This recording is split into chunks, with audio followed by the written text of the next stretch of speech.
போதைப்பொருள் விஷயத்துல ஏற்கனவே நடிகர் ஸ்ரீகாந்த் கைது செய்யப்பட்டாரு. ஆமா, ஸ்ரீகாந்த் கைது செய்யப்பட்டாரு. அவர் விசாரணையில இருந்துட்டு இருக்கிறாரு. அவர் விசாரணையில எல்லாத்தையும் சொல்லிட்டாரு. ஆமா, சொல்லிட்டாரு. அவருக்கு 7ஆம் தேதி வரைக்கும் அவரை காவலில் வச்சு விசாரிச்சுட்டு இருக்காங்க. அவர்கிட்ட இந்த நிறைய விஷயம் வரும்போல் இருக்கு. சரி.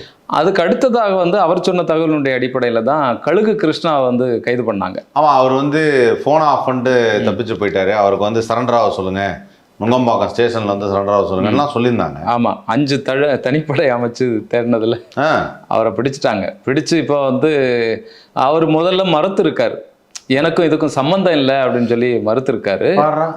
ஆமா, எனக்கு குடல் பிரச்சனைகள் இருக்கு, இதயம் வேகமா துடிக்கிறதுக்காக நான் மருந்து மாத்திரைகள் எடுத்துட்டு இருக்கேன். குடல் பிரச்சனை இருக்கு, இதயம் வேகமா துடிக்கிறதுக்காக. இதயம் வேகமா துடிக்காம இருக்கிறதுக்கு வேணா மருந்து மாத்திரை எடுக்கலாம், வேகமா துடிக்கிறதுக்குன்னா இதயம் அப்போ ஸ்லோவா துடிக்குது. இது புதுசா இருக்கு. கரெக்டா சொல்றீங்களா? இதயம் வேகமா துடிக்கிறதுக்கு